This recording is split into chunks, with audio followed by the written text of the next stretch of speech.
আজকে আমার ভূতুকে নিয়ে আসছি ভ্যাকসিন দিতে। আর এইটা ছিল ওর বুস্টার ডোজ। বাট দুঃখজনকভাবে আমি ওর ভ্যাকসিনের কার্ডটা নিতেই ভুলে গেছিলাম। বাট যেহেতু হসপিটালে পৌঁছাই গেছি, এইজন্য ডাক্তার ওকে ভ্যাকসিন দিয়ে বোতলের গায়ে আরকি স্টিকারটা মেরে দেয়। ওইটা বাসায় এনে আমি আবার কার্ডে বসায় দিছি। বাট এইদিকে আমার বিড়াল তো একদম মুড অফ করে বসে রয়েছে। তাকে আদর করলে সে আদর নিচ্ছে না।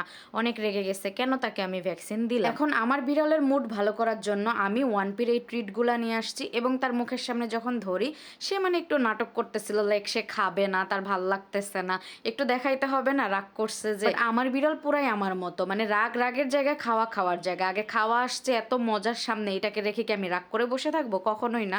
আমার বিড়াল তো একদম খাওয়া শুরু করছে, সে একদম ধুমায় খাইছে ট্রিটগুলা। একটা শেষ করছে, দেন তাকে আমি আরেকটা কেটে দিই, সেটাও সে শেষ করছে। এরপরে যা দেখেন তার আরেক নাটক, মানে তার এই খাবারটা এতই পছন্দ হয়েছে, এখন তাকে হাত দিয়ে ইশারা করলেও সে আদর নিতে চলে আসতেছে এবং খাবারটা আবার চাচ্ছে সে আমার কাছ থেকে।